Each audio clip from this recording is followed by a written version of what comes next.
Esto es Corredor, el podcast de la gente que ama correr.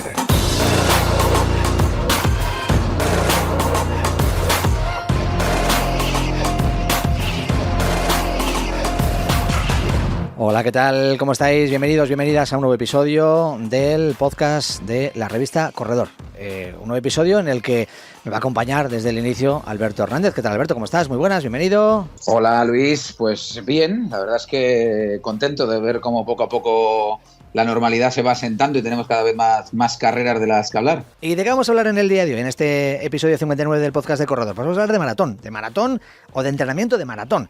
Y lo vamos a hablar desde dos puntos de vista diferentes. Primero, desde el punto de vista del entrenador, con el grandísimo Juan del Campo, que nos va a acompañar y nos va a hablar en concreto del beneficio que puede tener para la persona que esté entrenando un maratón hacer series cortas, sí, hacer velocidad. Y después hablamos con Noemí de Miguel, que es esta presentadora de televisión, de DAZN, de la Fórmula 1, que está viajando continuamente de un lugar a otro por los circuitos de medio mundo y se está preparando el maratón de Sevilla. ¿Cómo se organiza para preparar el maratón que mete en la maleta en esos viajes que hacen que esté fuera de su casa de España durante varias semanas? ¿Entrenan los circuitos? ¿Cómo se lo monta para hacer las tiradas largas o las series? La verdad es que es muy interesante esta entrevista que nos ha propuesto nuestro otro compañero que va a participar hoy de la revista Corredor, que es Javi Moro. Y después tenemos la sección habitual de Trail, entrenamiento de trail, con Juan Carlos Granado y un invitado. Cerraremos, como siempre, con la viñeta en formato sonoro de Óscar Alonso, 72 kilos. No digáis que no tenemos un episodio interesante y apasionante por delante, así que quedaos con nosotros. ¡Arrancamos! Corredor, el podcast de la gente que ama correr. Pues ya nos acompaña el primer invitado, es uno de esos clásicos míticos entrenadores, sabe mucho de lo que habla, siempre que el entrenamiento, en esta ocasión del tema, pues también controla muchísimo. Efectivamente, es uno de los entrenadores con más prestigio de nuestro país. Él en su día dirigió el salto al maratón del Gran Jesús España y hoy es el jefe deportivo, ¿no?, por denominarlo así, de Yago Rojo, el joven que debutó en otoño de 2020 en Valencia en los 42 kilómetros, bajando a la primera de las 2 horas y 10 minutos. Dirige a otros muchísimos atletas de calidad, tanto chicos como chicas, en un grupo que comanda junto a Luis Miguel Martín Berlanas en el Centro de Alto Rendimiento de Madrid, pero mencionado solo a los más destacados maratonianos porque esa es la prueba de la que vamos a hablar, como has anticipado, sobre la velocidad. No vamos a hablar hoy de la característica que mejor define al maratón, que es la resistencia, sino de todo lo contrario, ¿no?, de la característica opuesta, ¿no?, ya que muchos la olvidamos cuando ponemos el foco en el combate contra Filipides y, sin embargo, pues hay que mimarla de vez en cuando. Y para hablar de ello nos visita hoy mi amigo Juan del Campo. Bienvenido a Corredor. Hola, muchas gracias por la invitación y gracias por la presentación también. Y bueno, pues aquí estoy a vuestra disposición para lo que os pueda ayudar y contestar. Que será mucho, Juan. Oye, damos por hecho que el maratón es la antítesis de la velocidad y a veces cometemos el error de machacar en exceso los ritmos de carrera o cercanos a ellos, olvidando lo que es correr realmente deprisa en algunas sesiones. Sí, eso puede ocurrir que nos centremos demasiado en ese ritmo competición, en ese ritmo maratón y olvidemos otras capacidades que el deportista también tiene que desarrollar. Bueno, los ritmos están también muy asociados a la vida, al momento deportivo, de la vida deportiva de ese atleta. No es lo mismo hablar de un atleta que se inicia en las carreras de fondo o de gran fondo con 22, 23 años, ¿de acuerdo?, donde esta cualidad o capacidad, que es la velocidad, tendremos que trabajarla y desarrollarla más, como un deportista con 36, 37, 38 años que está en la maratón y lleva ya muchos años y tiene muchos años de experiencia. Pero estoy totalmente de acuerdo que no debemos de olvidarla. Para mí, el lugar que debe ocupar en la planificación es preferentemente en los momentos o en los periodos entre maratones. Y esos periodos entre maratones, además, deben de ser más largos cuanto más joven sea ese deportista. Tenemos un atleta que a lo mejor va a participar en una competición internacional y hace 2 o incluso 3 maratones al año y esos periodos también se acortan y, por lo tanto, ese trabajo de ritmos rápidos, ritmos vivos, pues también se verá reducido.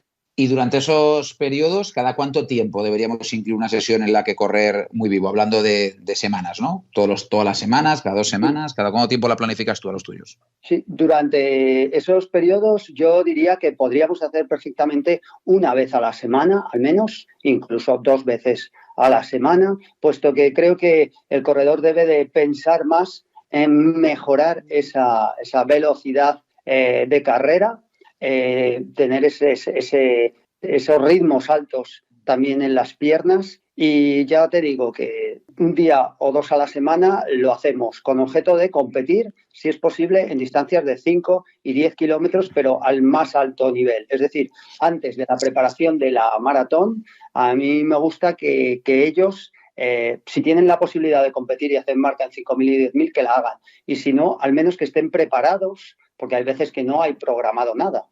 Como nos ocurrió con Yago a nosotros este año, el año anterior, por el tema de la pandemia, se retrasó y el Campeonato de España fue en septiembre, compitió a gran nivel aquí en Vallehermoso, en Madrid, en 5.000. Este año no lo ha habido, pero la idea ha sido la misma, llegar con un buen nivel de ritmos vivos en las piernas antes de empezar a entrenar ese volumen. Me acabas de dar una idea buena para otro podcast, que es hablar del periodo entre maratones. Ya profundizaremos en su día contigo en eso, pero ese periodo, generalmente la gente también lo olvida bastante, ¿verdad? ¿Y cuánto debe durar ese periodo? O sea, de un maratón a otro maratón, ¿cuánto tiempo tiene que pasar? Hombre, pues date cuenta que lo mínimo considero que podrían ser 2 meses, porque necesitamos unos 15 días casi para volver a la actividad. Es decir, después de una maratón, lo lógico es que haga 2 días de descanso activo, ¿de acuerdo? Luego otros 2 o 3 de descanso pasivo, que utilice todos los medios a disposición de probada eficiencia o de mayor eficiencia que hay en la recuperación de la fatiga. Y posteriormente se inicie en un entrenamiento muy suave. Entonces, que menos que ese inicio de ese entrenamiento nos lleve 15, 20 días. Y entonces, posteriormente necesitará otras 6 semanas de volver a los entrenamientos con normalidad y de adquirir ese estado de forma a partir del segundo mes para competir a buen nivel en una prueba de 5 y 10 kilómetros. Y regresando al trabajo de velocidad, ¿cuáles son sus ventajas? Las ventajas es que, bueno, no siempre no hay unos compartimentos estancos en la utilización de los sustratos energéticos en una prueba concreta, como es el caso de la maratón, y tenemos que estar preparados para todo tipo de sucesos que aparezcan en la carrera, es decir, cambios de ritmo, sprint final. De hecho, fíjate, al final, Yago el año pasado consigue bajar de 2:10 porque sprinta con otro deportista en los últimos metros y llega con él muy igualado. Y en ese sprint largo, ¿de acuerdo?, es donde se produce ese gran resultado que, bueno, realmente es lo mismo, un 2:10.0 o 2:10.1, pero si nos preguntas a los entrenadores por el 2:10.1 o 2:10.0 o el 2:9.59, pues evidentemente no es lo mismo para nosotros. Uno es, como decía Jesús España, la décima mala y otro es la décima buena. Entonces hay que estar un poco preparado para todo tipo de situaciones que puedan acontecer. ¿Y cuáles son los riesgos de meterse mucha caña en los entrenos, pasarse de rosa corriendo rápido? Principalmente serían las lesiones musculares. Si no estás preparado, podrías tener lesiones musculares, pero para eso está que hayas hecho un buen trabajo de condición física inicial, de base, y posteriormente un buen trabajo de fuerza. Claro, sin este buen trabajo de fuerza no podrías acometer este tipo de sesiones. Eso sí que debemos cuidar el trabajo de fuerza, sobre todo, e incrementarlo en esta fase entre maratones, subiendo incluso a las 3 sesiones a la semana, sin ningún miedo, sin ningún problema. ¿Y qué tipo de zapatillas aconsejas tú para las series cortas? Yo utilizaría una zapatilla clásica, ligera, de las típicamente llamadas voladoras, y creo que eso sería suficiente sin la utilización de placa de carbono, con objeto de también trabajar toda esa musculatura intrínseca de los pies. Yo creo que ese sería el ideal, que puedes a lo mejor sobrecargarte un poco más que si utilizaras carbono, pero bueno, yo creo que hay que, como te digo, adaptarse a todo. ¿Y la pista la podemos tocar en estas sesiones o mejor tierra o incluso asfalto? Yo tocaría la pista por varias cosas. Primero, porque los apoyos van a ser más correctos, le va a permitir correr mejor, incluso las últimas las puede hacer con clavos, se va a ver el mejor y desarrollando mejor su velocidad. Y por otro lado, va a tener muchos meses para hacer el asfalto o para hacer el camino. Pero si no tenemos la pista, la maratón es una de las cosas y las ventajas que tiene, es que da la posibilidad a todo el mundo de entrenar y entrenar a muy buen nivel, independientemente casi de las instalaciones que tenga. Es decir, las instalaciones no son una disculpa, como pueden ser en la preparación pues, de un salto de longitud o de una carrera de velocidad, donde si no tienes instalaciones estás muy limitado. Aquí creo que la limitación principal es tu actitud, tu comportamiento, tus hábitos de vida y tu capacidad de trabajo, y no precisamente las instalaciones. Y si hablamos de un día de series cortas, ¿cuál es el mayor volumen de kilómetros acumulado en él? Bueno, pues nosotros en algunas ocasiones pues utilizamos, por ejemplo, hacer 4 veces 4x4 por 200, es decir, 16 o 20 200, recuperando un minuto y medio y corriendo rápido. Para ellos una recuperación de 1 minuto y medio entre 200 metros es una recuperación que ya empiezan a considerar generosa, ¿no? Entonces, bueno, podrías hacer algunas estrategias, por ejemplo, de ir en aumento la recuperación, es decir, cada grupo de 4-200 empezar recuperando el primero, recuperar 50 segundos, entre el segundo y el tercero recuperar 1:10 y entre el tercero y el cuarto recuperar 1:30, de manera que acabe más rápido cada uno de esos grupos. Pero evidentemente, si nosotros pensamos y queremos que ese deportista corra rápido y que, bueno, de alguna manera utilice ese ATP, esa fosfocreatina, necesita un poquito más de recuperación, en torno a los 2-3 minutos mínimo para que se produzca esa resíntesis. Entonces, necesitamos unas recuperaciones un poquito más amplias.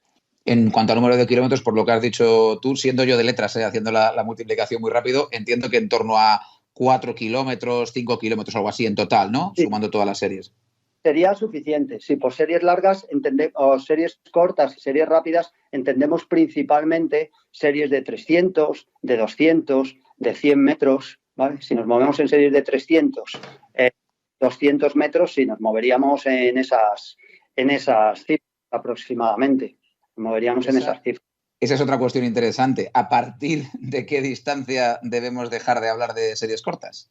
Sí, pues yo creo que quizá podríamos hablar por debajo de los 400 metros, es decir, los 400 y los 500 metros para mí tienen una cierta utilidad en determinados momentos de la preparación de la maratón como trabajo de la potencia aeróbica con que el deportista va a llevar a cabo en ritmos aproximadamente unos 15 segundos, 20 segundos menos que el ritmo maratón. Es decir, si nos ponemos en el caso, por ejemplo, de Yago, y en unos ritmos de 3-3, 3-3, 3-4, estaríamos hablando de ritmos aproximadamente de 2:48, lo cual significa correr a 1:24 el 500. Entonces, a esos ritmos ya de 1:24 el 500, que ya se empiezan a alejar de los ritmos maratón, que están unos 15 o 20 segundos por encima de esos ritmos maratón, creo que son aprovechables especialmente en la primera parte de la preparación de la maratón. Pero ya no hablaría de series cortas en esos 400-500, que hablaría de trabajo de potencia aeróbica, muy propio del corredor de 3.000 y 5.000, y hablaría más bien de series cortas y de velocidad, que es lo que hoy nos trae en trabajos de 200 o 300.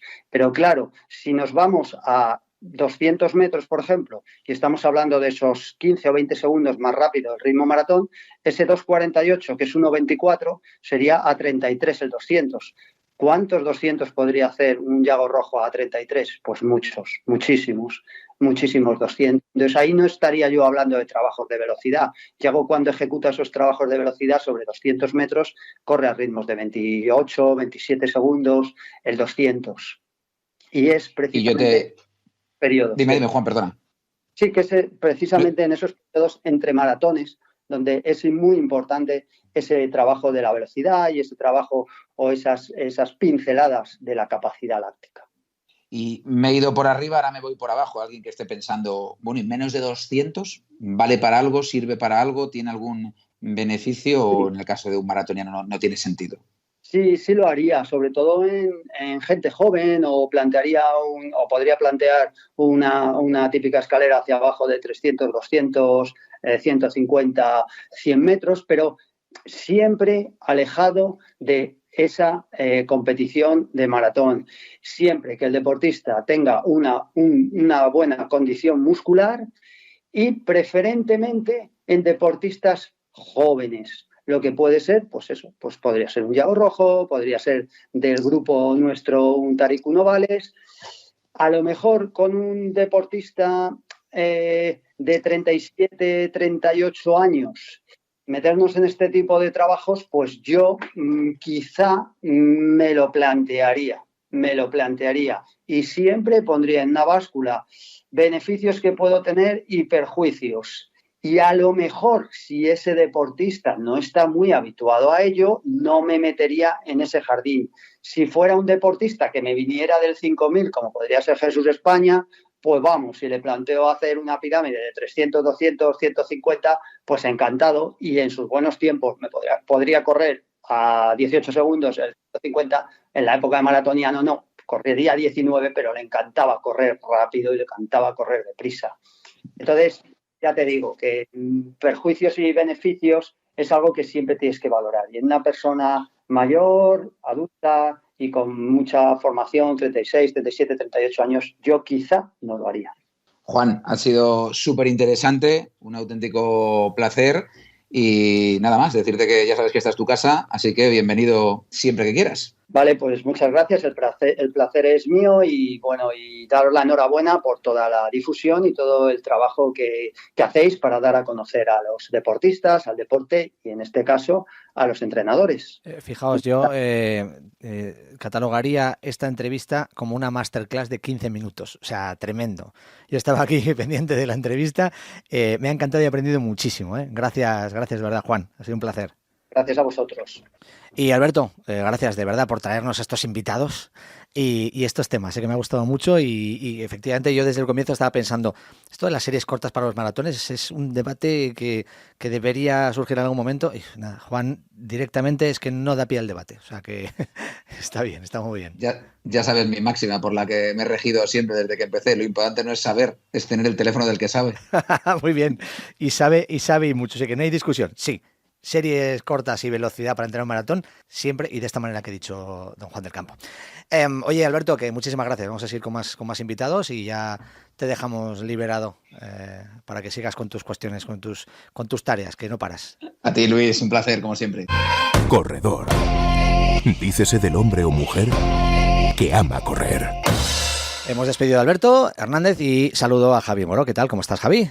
Hola, bien, como siempre. Bien, estábamos hablando con Alberto y con el genial Juan del Campo de entrenamiento de maratón y vamos a seguir hablando de entrenar un maratón, en este caso por parte de una corredora popular que es popular en muchos sentidos, ahora lo explicarás tú, pero que claro, muchas veces nos damos cuenta de que lo de entrenar una carrera tan importante pues puede tener muchos obstáculos, ¿no? A ver, ¿con quién vamos a hablar y en concreto qué obstáculos tiene que salvar esta persona para entrenar un maratón? Claro, pues empezamos por los obstáculos, pues porque todos sabemos que hay que hacer tiradas largas, hay que hacer ritmos controlados, hay que hacer fuerza, hay que hacer un montón de cosas para llegar al maratón, comer bien, dormir bien, todo ese tipo de cosas que ya cualquier corredor que haya hecho alguna vez una maratón en su vida lo sabe, pero hay gente pues que a lo mejor no es capaz de cumplir con la planificación por circunstancias de la vida. No siempre duerme bien, no siempre come igual o come bien y es que hay gente que está de periplo por el mundo. Concretamente nuestra invitada de hoy, que es presentadora de Fórmula 1 para España y que, claro, no para en casa, vive en los hoteles. Noemí de Miguel, ¿cómo estás? Hola, ¿qué tal? Pues muy bien, pues por la calle, para variar, de un lado a otro. Noemí tiene una agenda muy apretada, normalmente cuenta que cuando está en los circuitos está incluso más tranquila que cuando vuelve a Madrid y casi está deseando coger la maleta y salir pitando al próximo circuito, que por cierto, ¿cuál te toca? Pues me toca Arabia Saudí, vamos por primera vez a Jeddah, así que veremos qué me puedo encontrar. De momento sé que ya he estado mirando las características del circuito para poder correr ahí, que es una de las partes positivas que tiene el poder viajar por el mundo y de ahí vamos directamente a Abu Dhabi. Así que efectivamente, porque es exactamente como lo dices, para mí es mucho más cómodo y fácil la vida en el circuito y poder organizarla para sacar adelante los entrenamientos. Es verdad que tiene otras cosas en negativo, pero los entrenamientos los saco mucho mejor fuera que cuando vuelvo a casa, porque como vengo tan poquito, se acumulan tal cantidad de cosas y es todo mucho más improvisado, que es cuando se te va el tiempo y dices, ostras, a ver en qué momento puedo entrenar. Y por cierto, que vale, tienes la suerte de correr en circuitos, que seguro que hay muy chulos. Igual tenemos que hacer una segunda parte de ese podcast hablando de eso, pero claro, te vas a Arabia Saudí. ¿Cómo lo vas a hacer para correr allí? Porque no hace fresquito como en Madrid o en España, y encima con los inconvenientes culturales que tiene ese país. ¿Cómo te vas a organizar, Sí. por ejemplo, este fin de semana? Mira, pues yo vuelo mañana a primera hora y lo primero que he hecho es tratar de informarme, que es verdad que otro tipo de personas ni siquiera preguntarían o les daría un poco igual o no sería la primera cosa que pregunten, pero yo he preguntado que qué tipo de ropa y cómo tenemos que ir vestidos, porque dices, bueno, tú puedes tener tus ideas, tú puedes tener tu visión. De hecho, para mí el ir a este Gran Premio fue bastante controvertido y lo tuve que pensar mucho por todo lo que suponía, pero también por la parte periodística y por lo que soy, al fin y al cabo. Dije, si no voy, no puedo hablar de lo que hay, ¿no? Y de qué es Arabia Saudí y cómo se vive allí y cómo vive una mujer allí. Pero claro, una mujer que además va y corre, yo necesito saber cómo puedo correr y qué tengo que llevar para correr. Entonces ya me estaba informando y sé que, bueno, para que a nadie le llame la atención, la manga corta está permitida, nunca un tirante, nunca un top, nada parecido. Pantalón siempre tiene que tapar las rodillas, por tanto, pantalón largo, ¿sabes? O las típicas mallas y encima un pantalón corto y una camiseta pues de manga larga. O sea, es así. O sea, eso de a los 30 grados que va a hacer, nada de top y pantalón corto, que es lo que, bueno, sería normal aquí. O sea, es que ni lo piensas, es algo que no tienes ni que pensar, ¿sabes? Simplemente sales.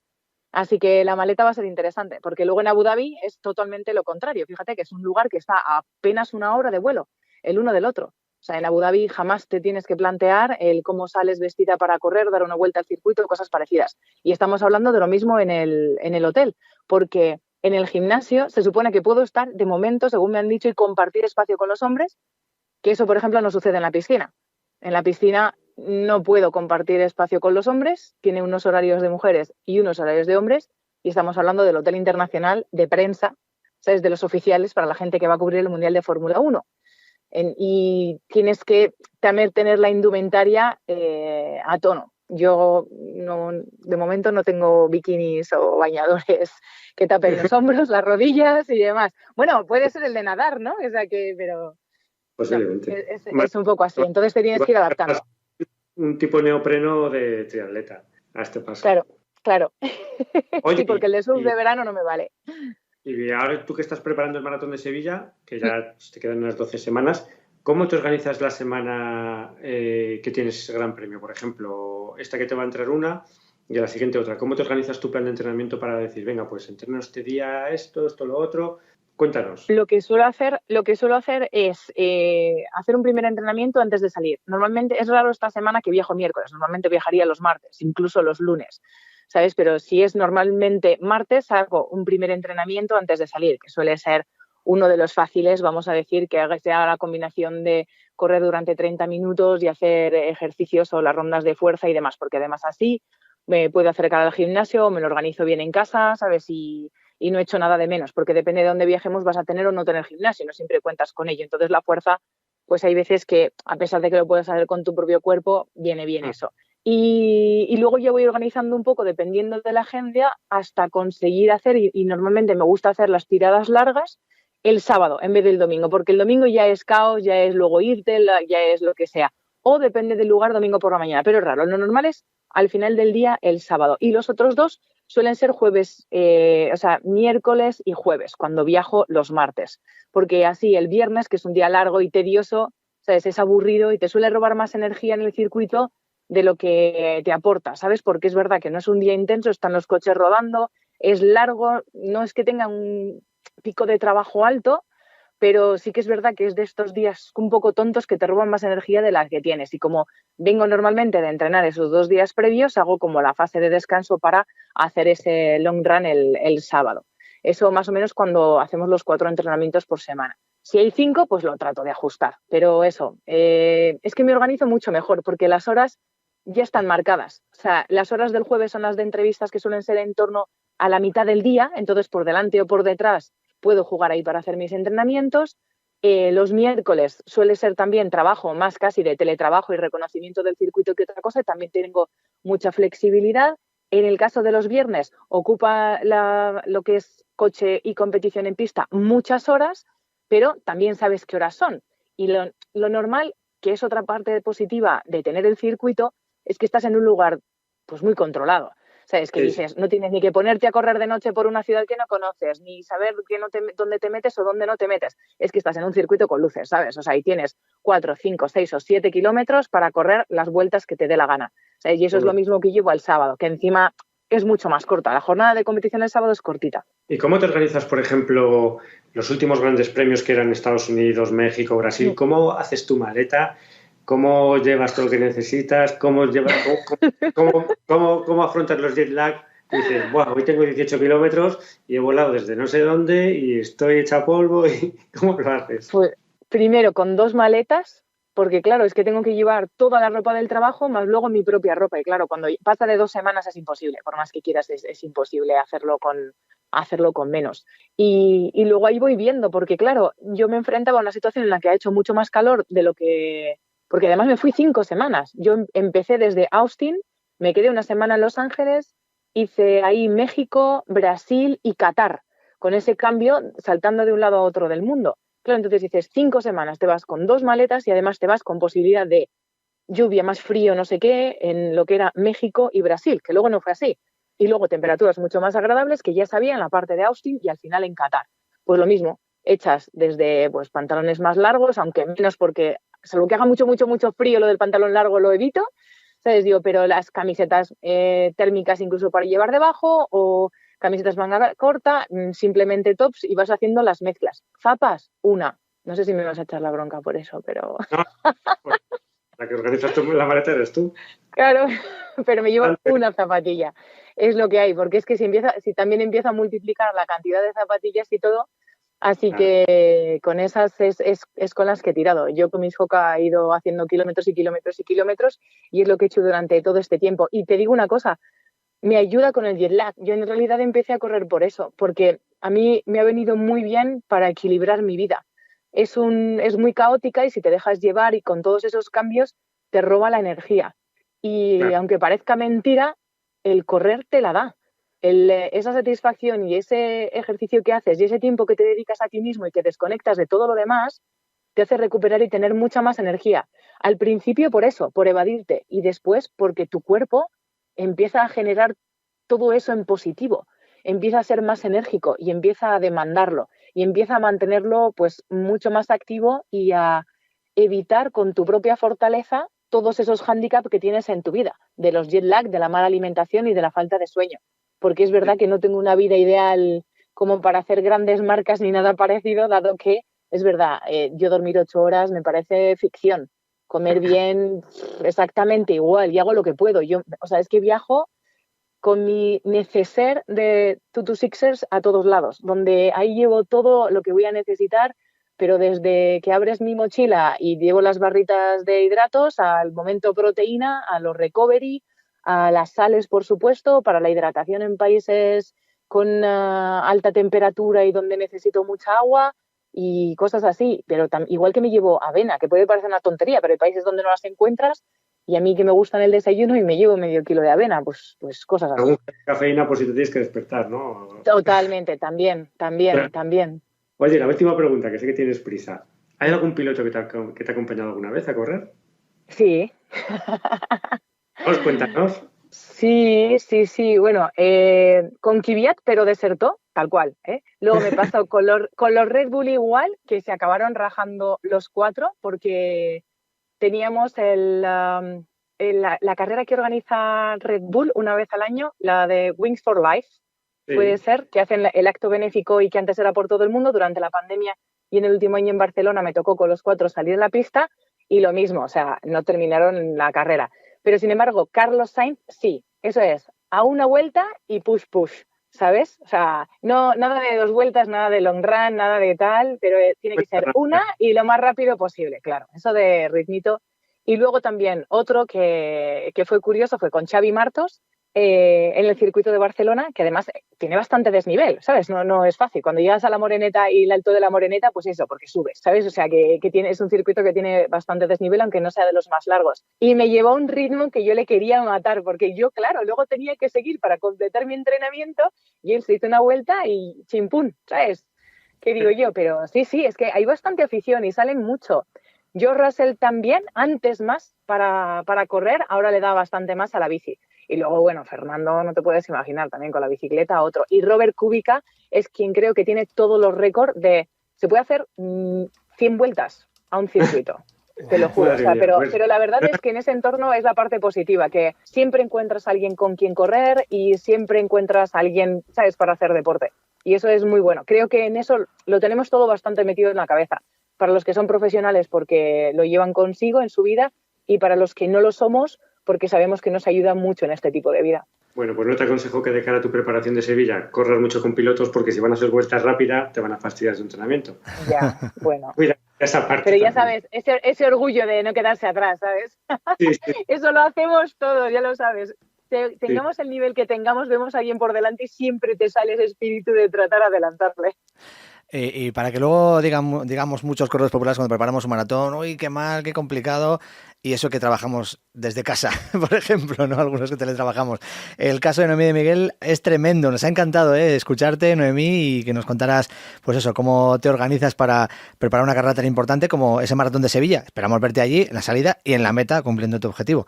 Gracias, Noemí, de verdad. Espero. No, gracias a vosotros y sobre todo que es que yo tengo una gran fortuna, es que me rodeo de lo mejor y si no, pregúntaselo a mi entrenador. ¿Quién es el entrenador? Que yo aquí me he perdido. ¿Eres tú, Javi? Ah, vale. Se puede decir, ¿no? Aquí en el podcast, ¿o qué? Sí. Vale. Ah, pues mira, pues ya está. Noemí, vas a cumplirlo seguro. Nos vemos en Sevilla en meta con una sonrisa seguro. Noemí, que vaya bien el viaje. Vale, que vaya bien este fin de semana y todo. Hasta la próxima. Chao. Y Javi, de verdad, muchas gracias por habernos traído a esta invitada, porque de verdad que ha sido una entrevista muy chula y le habrá gustado mucho a nuestros oyentes. Yo creo que hay que hacer una segunda parte porque eso de que nos cuente un poco los circuitos, cuáles son los mejores para correr o los sitios más bonitos que ha visto por el mundo, pues también tiene su intríngulis ahí para los que nos gusta viajar. Y yo la verdad es que sabíamos que tenía mucha prisa y me habría gustado preguntarle algunas cosas, pero una de las peculiaridades de los circuitos, evidentemente, es que los circuitos no son llanos, totalmente, que tienen sus... los que hemos podido correr en algún circuito, en el mismo circuito muchas veces, en alguna carrera que hay, por ejemplo, el circuito del Jarama en Madrid, pues hemos podido disfrutar de correr en un circuito, pero también hemos sufrido a la Costa Pegaso y demás, ¿no? O sea que es complicado también. Si te toca un día hacer series, pues bueno, pues es verdad que tienes la recta de meta, pero si te toca hacer una tirada larga, intentas hacerla llana, intentas hacer una tirada a ritmo, es complicado porque tienes que andar subiendo y bajando. O sea que eso yo creo que, Javi, podemos dejarlo para otro día, ¿verdad? La verdad que sí. Bueno, pues nada, que te dejamos a ti porque vamos ahora a hablar de un lugar en el que por narices tienes que andar subiendo y bajando y hay que entrenar las cuestas, que es la montaña, que nos espera ya Juan Carlos Granado con su invitado para hablar de entrenamiento de trail. Gracias, Javi. Hasta la próxima.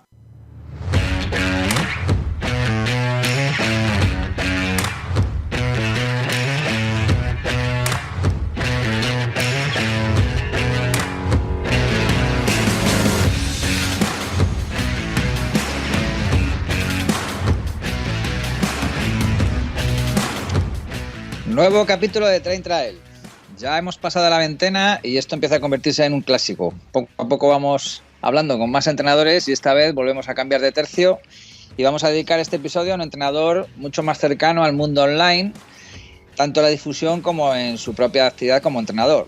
Después de hablar con entrenadores que venían más o menos del mundo atlético, de la montaña o de deportes al aire libre, pues hoy nos toca dialogar con un entrenador con mucha más experiencia en este mundo podcast y con su propio espacio, Estrategas del Trail y Run. Hoy hablaremos con Chin Escanellas. Bienvenida a Train Trail, Chin. Muchísimas gracias, Juan. La verdad que es un placer poder estar hoy aquí y con tu comunidad. Encantadísimo, de verdad. Vale, vamos a ver que tú seguro que tienes carrete, así que el otro día me lo demostraste, con lo cual vamos a ir un poco más al grano, que aquí tenemos menos tiempo que en tu espacio. Simplemente, bueno, empezamos con la presentación. Preséntate como entrenador y tu experiencia en el mundo de las carreras de montaña. Pues mira, todo empezó cuando estudiaba CAF, ¿no? Estudiaba Ciencias de la Actividad Física y el Deporte, y durante esa época pues tuve la suerte de que me concedieran 2 becas. Una que pues estudié en Italia, ¿no? Y otra que me fui a Sudamérica, me fui a la otra parte del mundo, a Chile, y me coincidió pues con una lesión y que no podía hacer nada. Y la única forma de resolverlo fue a través de la montaña. Entonces, allí pude volver a empezar a correr a través de la montaña, ¿no? Que ya sabéis, ¿no? Toda la gente que nos escuchará, la técnica es muy diferente, ¿no? Y allí en Sudamérica participé en el ultra mayor altitud del mundo.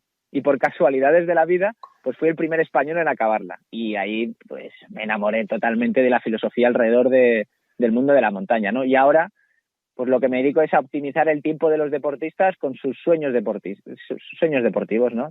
Mi padre es muy, muy deportista también, y yo veía ahí que había algo que no concordaba.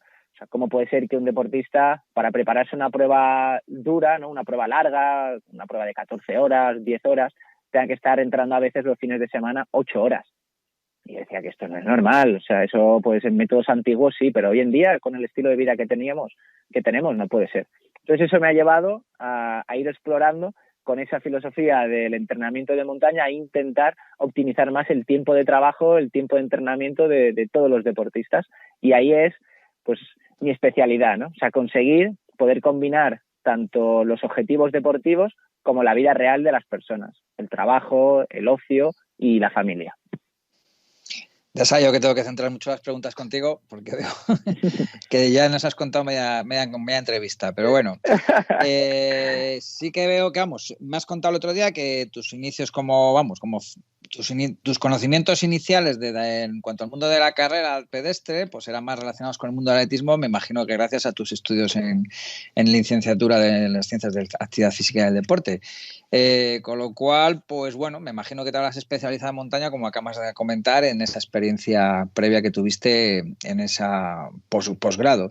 Me imagino que la formación que tienes más relacionada con el mundo del entrenamiento del atletismo clásico también tiene su importancia y su incidencia en tu época actual como entrenador de trail. ¿Cómo la denominas? ¿Cómo la utilizarías ahora mismo? ¿Cómo crees que te ha ayudado para tu actual situación? Claro, para mí es la base. O sea, y cualquier entrenador que se quiera aventurar en el mundo de las carreras de distancia, o sea, de ultradistancia, las carreras de fondo o las carreras de montaña, o sea, no podemos obviar que todo parte del atletismo y no tenemos que inventar nada. O sea, todo está inventado en la parte del atletismo a nivel fisiológico, a nivel biomecánico, a nivel de técnica. La cuestión es que nos lo tenemos que llevar a nuestro terreno. Y ahí es donde ya la experiencia de más tiempo empieza a cobrar sentido, ¿no? Pero, sin lugar a dudas, o sea, no me tengo que poner a inventarme por hablar de 4 cosas. Un microciclo, un mesociclo, un macrociclo, esto no lo hemos inventado nosotros. Una semana de carga, una semana de impacto, una semana de tapering, eso no lo inventamos. Eso lo adaptamos y nos lo llevamos a nuestro mundo, ¿no? Y yo creo que ahí es la base. El atletismo, al final, lleva muchísimos más años que el entrenamiento de montaña, sería, al final, para reducirlo. Sí, está claro que, como sigo diciendo yo siempre, este mundo del trail sigue siendo un deporte muy nuevo, en pañales, como quien dice, por mucho que queramos adelantar fases, y que tendríamos que mirar en deportes más cercanos al nuestro, como podría ser el triatlón y todo lo que ha avanzado y en qué situación se encuentra ahora mismo. Pero bueno, a veces queremos dar pasos muy rápidos y yo creo que a veces tenemos demasiada prisa para poner este deporte en donde creemos que se merece, claro. Claro, si realmente, justamente lo que dices, ¿no? O sea, ¿cuál es una diferencia entre, por ejemplo, lo que puede ser atletismo con lo que puede ser nuestro deporte, ¿no?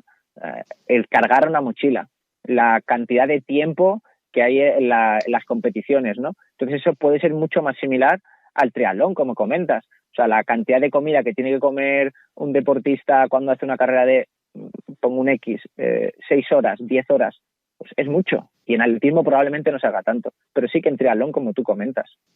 Sí, a mí me parece que tiene muchas más similitudes en muchos aspectos, incluso hasta el ciclismo de carretera también, los cambios de ritmos que está, la alimentación, la gestión y dosificación del esfuerzo, excepto que pasa un poco como en el atletismo, que casi siempre gana el mejor, en lo demás se parece más a otros deportes.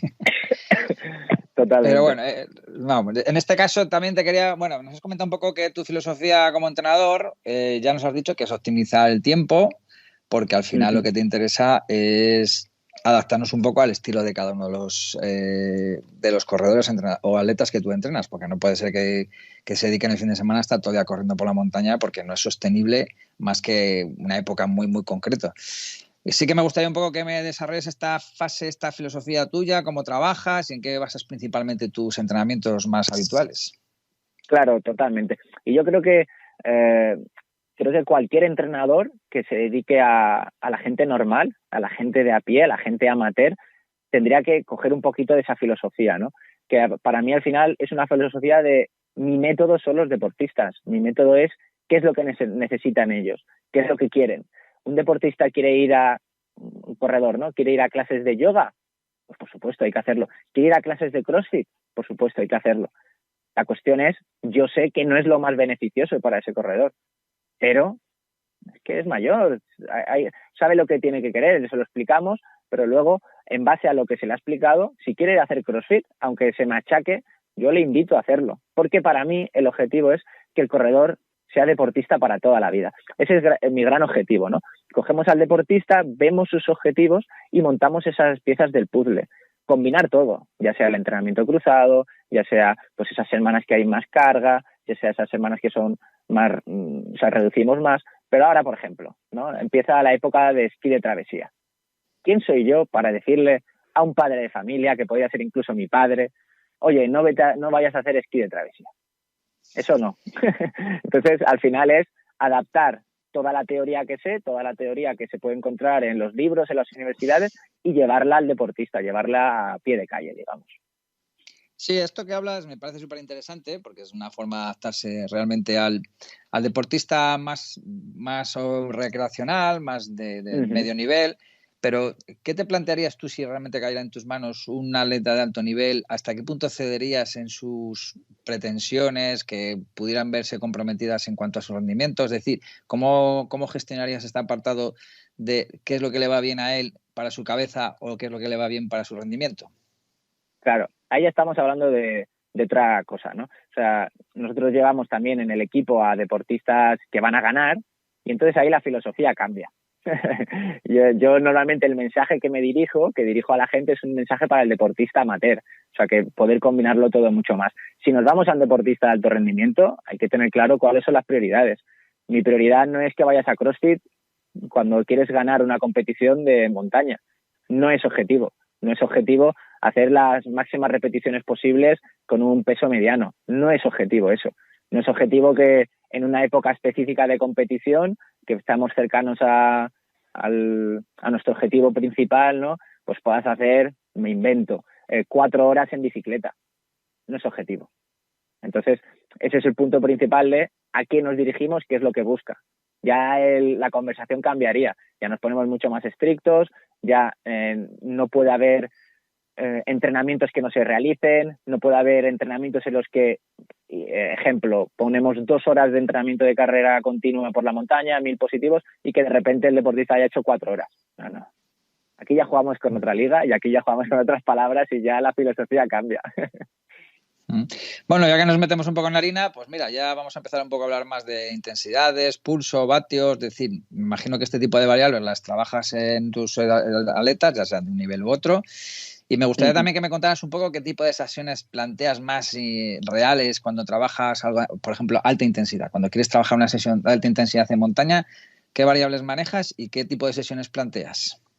Claro, ahí las variables que manejamos dependerá del deportista, ¿de acuerdo? O sea, yo no le puedo ofrecer a un deportista querer trabajar, por ejemplo, con vatios, ¿no? Que es algo que ahora está muy en auge, si no tiene un dispositivo que los mida, ¿no? Entonces, siguiendo con la parte de deportistas amateurs, jugamos con lo que tengan. Y una vez que jugamos con lo que tengan, empezamos a hilar fino. Y ahí lo que queremos hilar más fino dependerá de qué es lo que busque ese deportista, ¿no? Si nos vamos al plano, quiero hilar súper fino, pues entonces podríamos, un ejemplo de series sencillo, ¿no? Entonces tú tienes que medir la intensidad y tienes que medir la velocidad, los vatios, el pulso que tú quieras, y lo vas a dividir en 3 partes, ¿no? Somos corredores de montaña, entonces tenemos 3 diferencias, tanto subida como bajada como en llano. Entonces la intensidad es diferente si estás subiendo, como la intensidad es diferente si estás bajando, como la intensidad es diferente si es en llano. Entonces, cuando quieres hilar fino, cada variabilidad esta que estoy comentando, tienes que medirla de una forma única. Entonces, si vamos a hablar de frecuencia cardíaca, si medimos la frecuencia cardíaca en subida, va a ser diferente que en bajada y va a ser diferente que en llano. Si quiero meter en vatios, va a ser diferente los vatios de subida y van a ser diferentes los vatios de bajada y los vatios de llano, ¿no? Entonces, ahí dependerá cuál es el objetivo y cuánto se quiere implicar el deportista en hacer todo eso, ¿no? Sin lugar a dudas, la medida que ahora tenemos más fiable en cuanto a intensidad son los vatios, ahora mismo. Aún le queda un poquito de trabajo, pero sería lo que más puede funcionar, ¿no? Pero no hay que olvidarse de medidas más llevaderas y que se han utilizado toda la vida y que si te vas a, que como comentamos en la entrevista que yo también tuve el placer de hacerte hace poco, no podemos olvidar que si nos vamos a los mejores deportistas que hay en el mundo, ellos no miden ningún tipo de potencia ni ritmo, bueno, ritmo sí, ¿no? Pero se basan al final en las sensaciones. Las sensaciones es el gol estándar. Entonces, es la mejor forma de poder medir la intensidad sin lugar a dudas y la que siempre se va a manejar. Entonces, ¿cómo de cansado te sientes tú en cada serie? Sería una forma fantástica de medir la intensidad en la montaña y en cualquier tipo de deporte de resistencia. Bueno, está claro que la percepción de esfuerzo pues está por fin validada hace tiempo. Está claro que nos vale como herramienta tanto para hablar el atleta y entrenador-atleta cuando no tenemos sesiones presenciales, que es una forma muy interesante de saber realmente hasta por el tono de voz de cómo están tus corredores, como me ha pasado por lo menos a mí en asfalto, que también creo que se puede extrapolar a la montaña cuando conoces mucho a un atleta. Y has hablado de un tema que precisamente para mí es un tema estrella, que es las bajadas, que el otro día, pues como comentamos, es una frase muy hecha, las carreras se ganan bajando y se pueden perder subiendo, llaneando, aunque cada vez la parte de llaneo tiene más importancia, como estamos viendo en las carreras de todo tipo, las medias, las cortas y las largas. Pero bueno, hay un apartado ahí que, fíjate, has hablado de tanto del pulso como de los vatios, que en bajada tienen poca validez. Primero, porque los vatios en bajada, pues sabemos que todavía no tienen unos charts suficientemente específicos como para tenerlos muy controlados, y en bajadas estamos viendo que hay gente que es capaz de subir el pulso bajando respecto al de subida, o la mayoría de la gente suele tener un pulso más bajo en las bajadas que subiendo.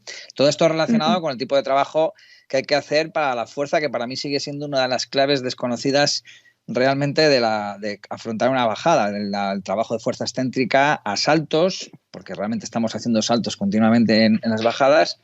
Y bueno, te estoy mezclando muchos temas, pero bueno, al final es todo. Cómo trabajar las bajadas, cómo manejar la intensidad de las bajadas y cómo trabajar la fuerza para esa parte tan importante de las carreras de montaña.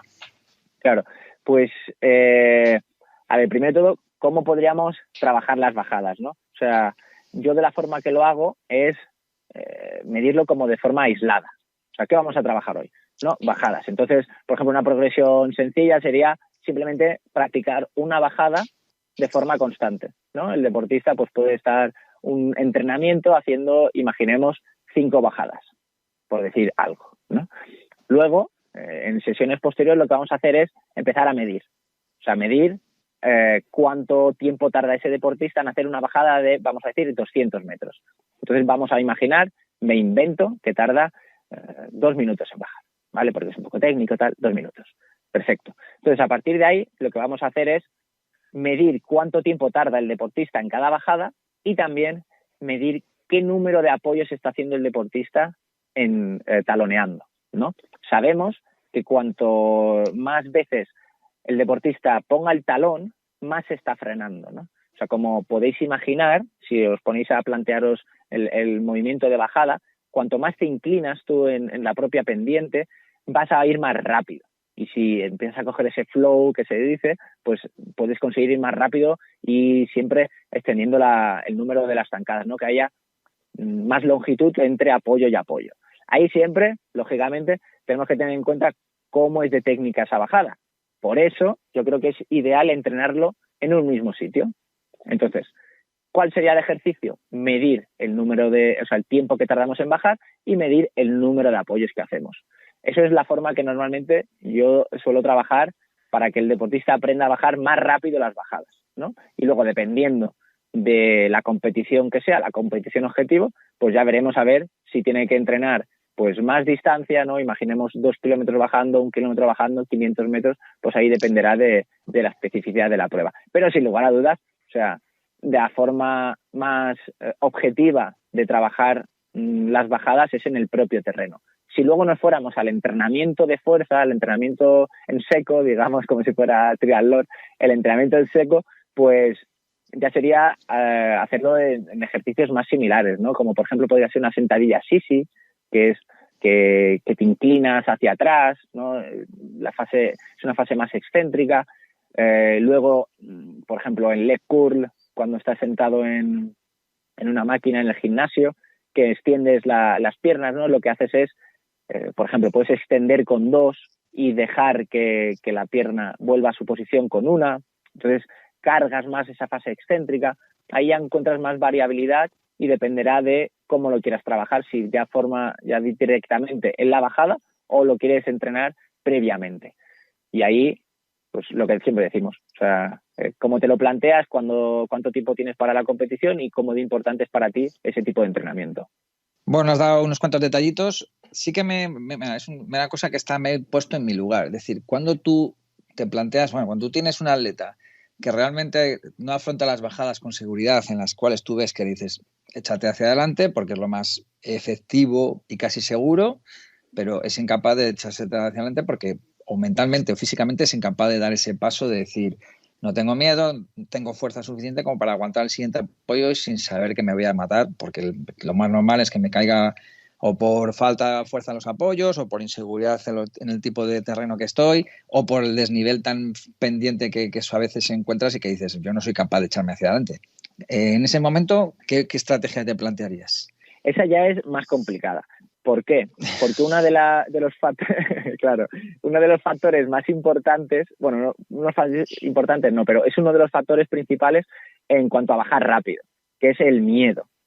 El miedo es un factor que es complicado de entrenar si no es hacerlo de forma constante, ¿no? O sea, una vez que tú ya tienes la fuerza suficiente, como decías tú, para aguantar esa bajada, ¿no? Y eres suficientemente ágil como para ir apoyando los pies, otro de los factores es el miedo y otro de los factores es la visión periférica. O sea, cuánto puedes mirar tú hacia adelante. Entonces, la entrenabilidad del miedo es mucho, mucho, mucho más difícil. Sobre todo en deportistas, yo lo veo en deportistas que han tenido lesiones, que se han hecho un esguince y ya tienen ese pánico, ¿no?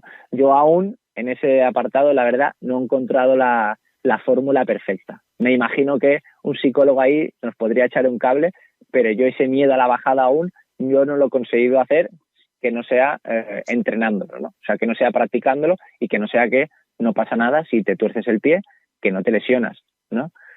De otra forma, yo ahora mismo no lo he conseguido solucionar. Es algo, un aspecto mental al final.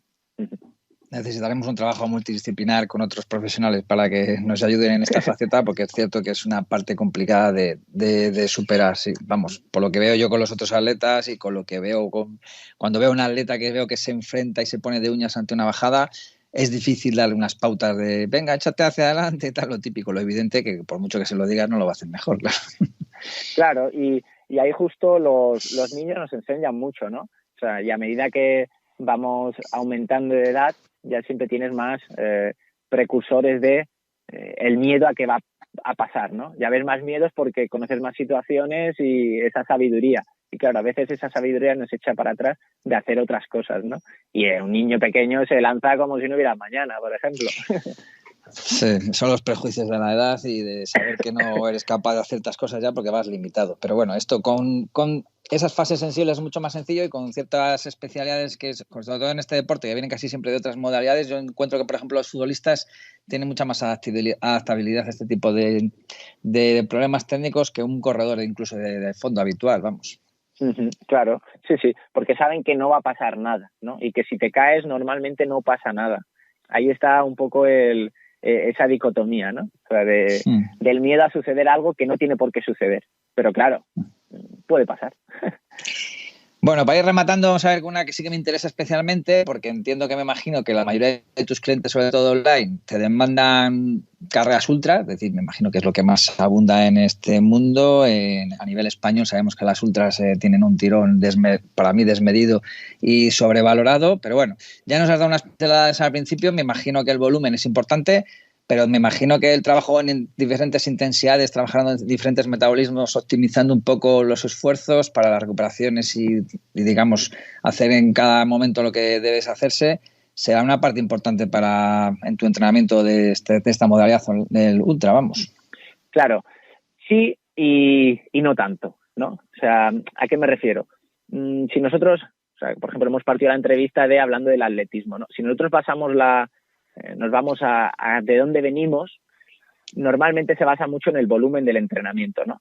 El problema de eso es que todo era entrenamiento de vascular, todo era entrenamiento de carrera.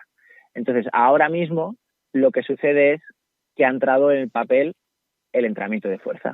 Entonces vemos que una de las partes más importantes del entrenamiento de resistencia es la fuerza. Una de las bases principales de correr es la fuerza, ¿no? Para poder desplazarnos necesitamos fuerza.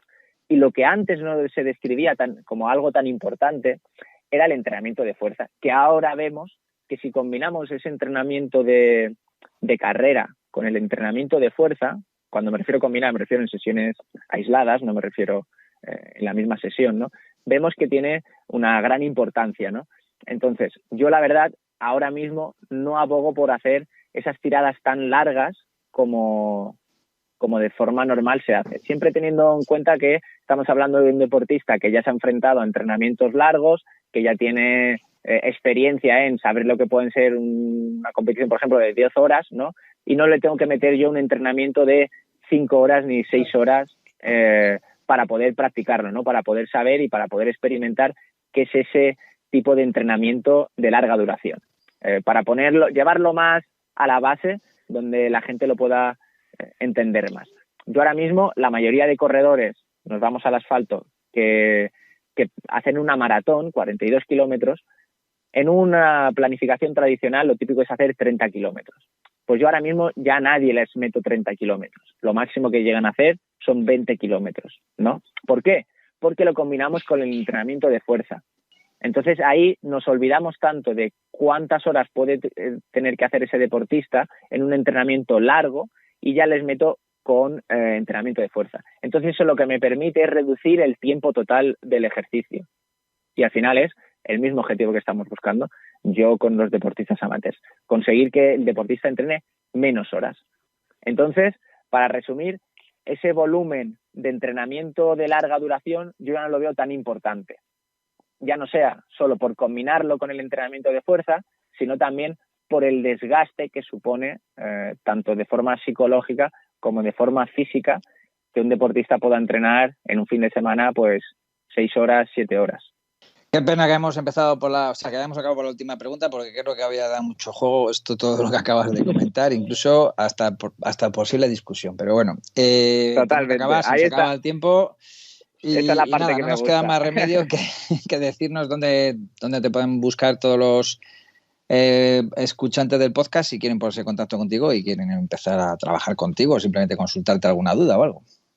Claro, sería genial tanto que volvamos a hablar del tema, que volvamos a abrir ahí la veda, que a mí me encanta intercambiar opiniones y ya sabes que yo dentro del podcast que comentábamos al principio, pues también pues invito a otros entrenadores y a otros nutricionistas porque creo que de forma conjunta podemos aprender mucho más, ¿no?